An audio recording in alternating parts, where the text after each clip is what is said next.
The term direct object pronoun might sound a bit daunting for some of you, but it shouldn't be, because it's quite easy as long as we take the necessary steps. And the first step we need to take is to ask ourselves some questions, and two important questions.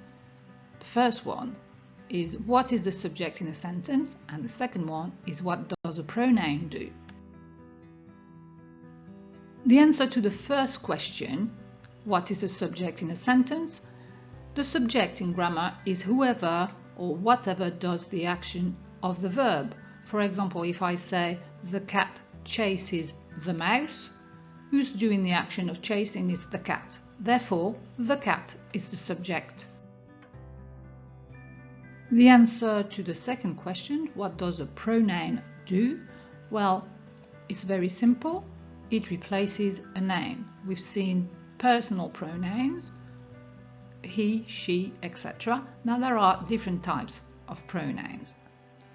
But in any case, a pronoun replaces a noun. If we look at these sentences, where is the subject in each sentence? In other words, who's doing the action?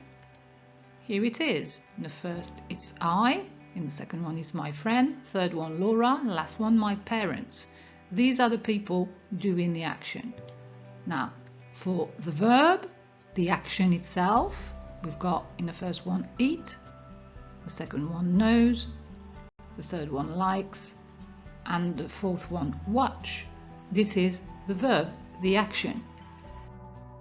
Now we are left with the remaining part, the part in black, and it is the direct object. Think of the question what or whom.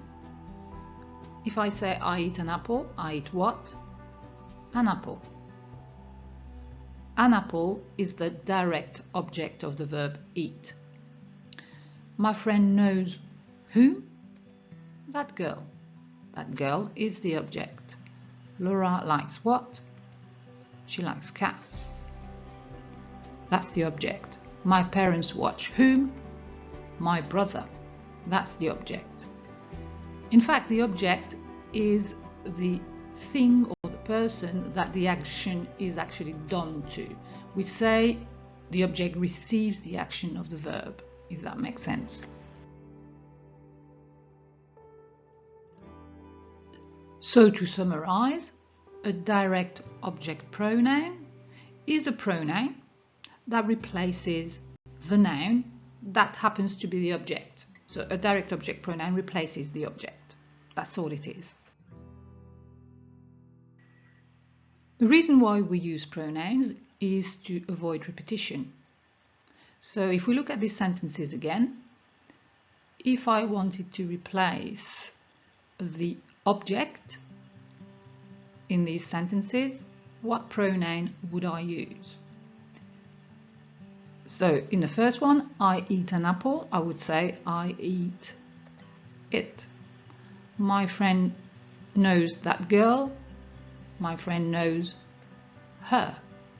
Laura likes cats, Laura likes them. My parents watch my brother, my parents watch him. And these are your direct object pronouns in English. In French, same principle. Je mange une pomme.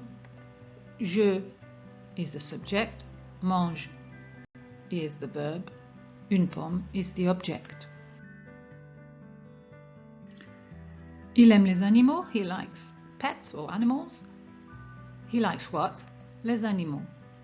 Therefore, it is the object. Tu regardes le film. You watch the film. You watch what? The film. Le film. Therefore, it's the object. Last example. J'achète un t-shirt. Un t-shirt is the object. Let's look at the objects in each sentence. In the first one, je mange une pomme. The word pomme, une pomme, is feminine. So I'm going to replace the word pomme with the pronoun la. Les animaux in the second one is a plural word. I'm going to replace it with les. Le film is a masculine word. I'm going to replace it with le. And un t-shirt is also masculine. I'm also going to replace it with le. Now, these words you've come across before. They are articles as well, but in this context, they become pronouns.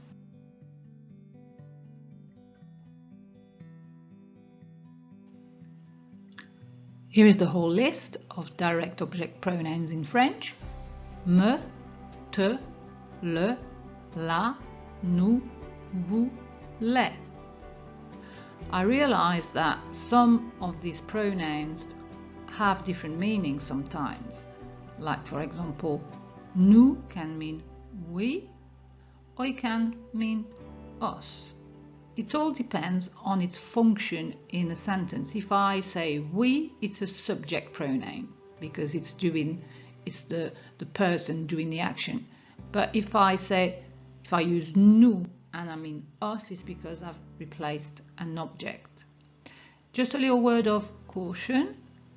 The first four will lose their vowel and it will be replaced with an apostrophe before a vowel or a silent H.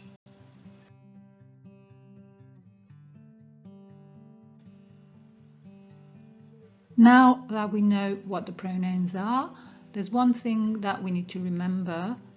It's their position. Because in French, the pronoun goes before the conjugated verb, which means that in the first sentence, je mange la will become je la mange. Il aime les will become il les aime. Tu regardes le becomes tu le regardes. And j'achète le becomes je l'achète, because of course achète starts with a vowel. Therefore I lose the I of le and I put back the I of je. Let's do a little bit of practice. I've got an example where I've replaced the object using the correct pronoun and of course put it in the right place. So we go from je mange une pizza to je la mange. Let's do some more examples together and hopefully it will become crystal clear. So another example, I eat peas, je mange des petits pois. The object is des petits pois.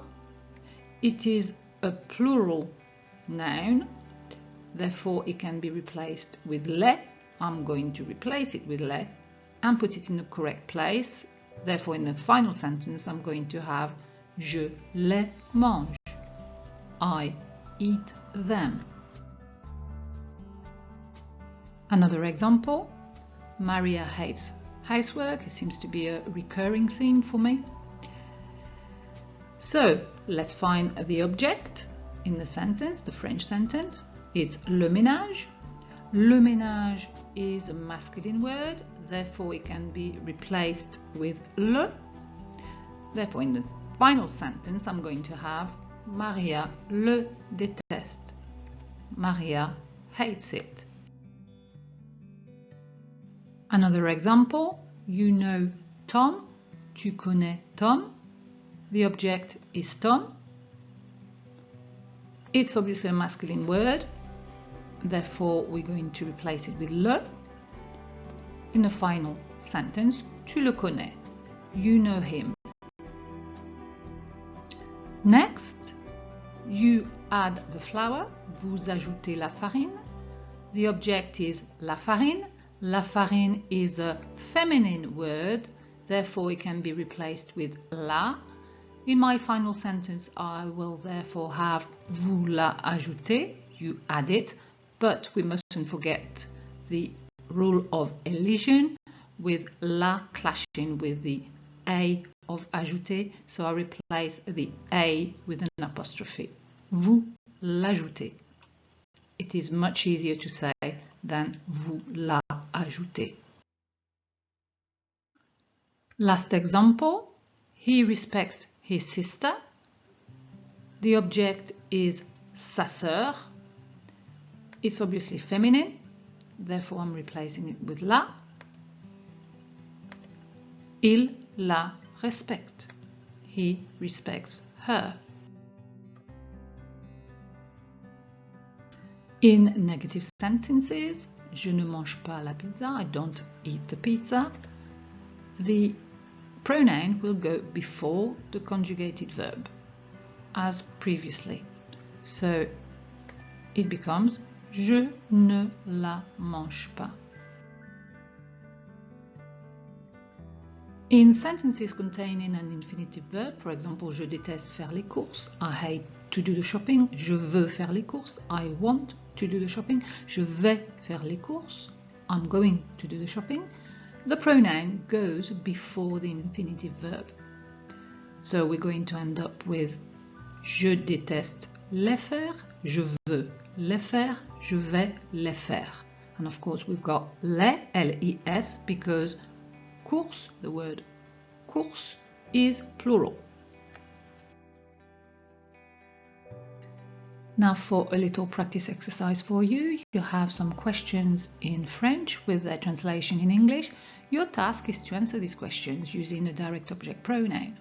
You may want to pause the video to write down your answers, or you may want to do the activity with me as I go along. In any case, c'est parti. Numéro 1. Tes collègues t'apprécient? Do your colleagues like you, appreciate you? The answer is going to be yes, my colleagues like me, so this is the pronoun that we need. Oui, mes collègues m'apprécient, M apostrophe because of the A of apprécie. Numéro 2. Tu veux faire la cuisine? Be careful, we've got an infinitive. Therefore, in the answer, I'm going to have non, je ne veux pas la faire. The pronoun is placed just before the infinitive verb. Tu détestes la méchanceté? It's obvious what answer is going to be given to this, but nevertheless, oui, je la déteste. Tu vas manger le croissant? Be careful again, we've got a sentence with an infinitive verb. Oui, je vais le manger, with le before the infinitive. Tu acceptes les conditions? Oui, je les accepte. Tu m'écoutes? Are you listening to me? Now we have two possible answers, either the tu form, informal, or the vous form. Therefore, oui, je t'écoute, or if we chose the formal form, oui, je vous écoute. The last part of this lesson is a little trickier. So first of all, let's have a little reminder about the perfect tense of our verbs and its formation. We need the verb avoir, used as an auxiliary, so j'ai, tu as, il a, etc. And we need a past participle, danser, fini, vendu, and this past participle doesn't change. So let's have a look now at the position of the direct object pronoun in a perfect tense sentence. We've got elle a mangé un gâteau, she ate a cake. Where are we going to put the pronoun? Well, we're going to put it before the auxiliary verb. So in the sentence with the pronoun, we're going to have elle l'a mangé, she ate it.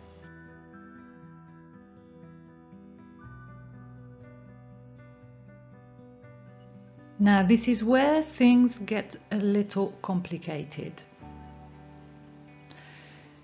If you struggle with that, do not panic, because I can tell you that most French people struggle with this rule as well. But anyway, let's have a go. In the next example, we've got elle a mangé une pomme. The object in this sentence is une pomme, and in the sentence with the pronoun, we're going to end up with elle l'a mangé with an extra e, because the word pomme is feminine. So it works almost like adjectives. In fact, exactly like adjectives. We make the past participle agree with the object. In the next example, we have Elle a mangé 2 gâteaux, which becomes Elle les a mangés, and you note that there's an extra S, because of course 2 gâteaux is masculine and plural. And in the last sentence, you may have guessed that 2 pommes is feminine, plural, therefore we're going to have Elle les a mangés with an extra E and an extra S. The rule is complex. People do struggle with this rule, and it is the fact that the object is before the verb that makes the past participle agree. In normal circumstances, without a pronoun, the past participle doesn't change. It's a very specific rule and it's not going to affect your ability to express yourself, so do not worry about it. Great if you got it. You would have done much better than the vast majority of French people.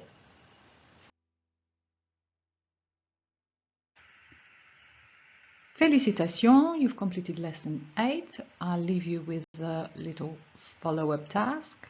But for now, all I have to say is au revoir et à bientôt for lesson number 9.